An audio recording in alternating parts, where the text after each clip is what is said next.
দুই হাত প্রসারিত করে দাঁড়িয়ে থাকা আবু সাঈদ, সামনেই বন্দুকের নল, কিন্তু চোখে নেই কোনো ভয়ের লেশমাত্র। মুহূর্তেই সেই বুক ঝাঁঝরা হয়েছিল বন্দুকের গুলিতে।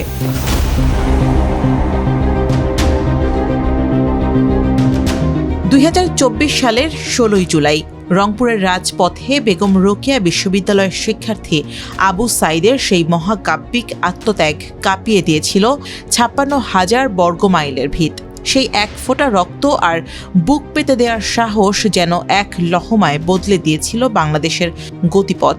এরপর ঘাতকের কোনো বুলেটই আর দমাতে পারেনি জনতাকে। আবু সাঈদের সেই সাহসেই তৈরি হয়েছিল নতুন স্লোগান, বুক পেতেছি গুলি কর, বুকের মধ্যে অনেক ঝড়। পরে কোটা সংস্কারের সাধারণ আন্দোলন রূপ নেয় সরকার বিরোধী গণ আন্দোলনে। এর ধারাবাহিকতায় ছাত্র জনতার গণ অভ্যুত্থানের মুখে 5 আগস্ট তৎকালীন প্রধানমন্ত্রী শেখ হাসিনা দেশ ছাড়েন। আবু সাঈদই শিখিয়েছিলেন বুলেটের সামনে কিভাবে বুক টান করে বিজয়ের সূর্য ছিনিয়ে আনতে হয়। আজ সেই হত্যাকাণ্ডের 2 বছর।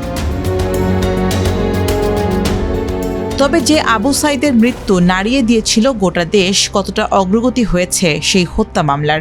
হত্যাকাণ্ডের ঘটনায় মানবতাবিরোধী অপরাধের এই মামলায় পুনর্গঠিত আন্তর্জাতিক অপরাধ ট্রাইব্যুনালে 2025 সালের 24 জুন 30 জনকে আসামি করে তদন্ত প্রতিবেদন দাখিল করে ট্রাইব্যুনালের তদন্ত সংস্থা। পরে 6 আগস্ট আনুষ্ঠানিক অভিযোগ গঠন করেন ট্রাইব্যুনাল। এরপর বিচার শেষে গত 9 এপ্রিল এই মামলার রায় ঘোষণা করা হয়, যেখানে 2 পুলিশ সদস্যর ফাঁসি দেওয়া হয়। আর মামলার 30 আসামির মধ্যে 3 জনকে যাবজ্জীবন কারাদণ্ড ও বাকি 25 আসামিকে বিভিন্ন মেয়াদে সাজা দেওয়া হয়। ছেলের হত্যার রায় দ্রুত কার্যকর দেখতে চায় তার পরিবার। প্রথম শহীদ আমার ছেলে আবু সাঈদ, তার যে বিচারের রায় দিল, এখন তো মেলা দিন গত হয়ে যায়, এখন পর্যন্ত বিচারের কোনো কার্যকর দেখতে পাচ্ছি না। সরকারের কাছে আমার দাবি যে আমি জীবিত থাকার জন্য আমি বিচারের রায় কার্যকর। এদিকে আবু সাঈদকে স্মরণে দিনটিকে জুলাই শহীদ দিবস ঘোষণা করে সরকার। দিনটি উপলক্ষে 16 জুলাই সকালে রংপুর নগরীর পাবলিক লাইব্রেরির বিপরীতে নবনির্মিত জুলাই স্মৃতিস্তম্ভে পুষ্পমাল্য অর্পণের মধ্যে দিয়ে কর্মসূচির সূচনা হয়।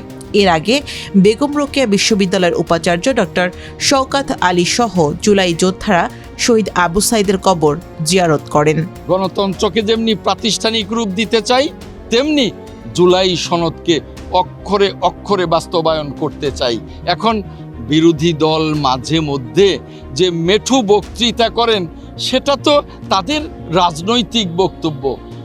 আমরা কিন্তু সংসদে সেভাবেই কথা বলি এবং সংসদকে কার্যকর করবার জন্যে এবং জুলাই সনদ বাস্তবায়ন করবার জন্যে আমরা অঙ্গীকারাবদ্ধ। সংশ্লিষ্টরা বলছেন, শহীদ আবু সাঈদ অন্যায়ের বিরুদ্ধে এক বলিষ্ঠ প্রতিবাদের নাম, যা ভবিষ্যতে এদেশে যে কোনো স্বৈরাচারী মানসিকতার বিরুদ্ধে বড় শক্তির স্মারক হয়ে থাকবে।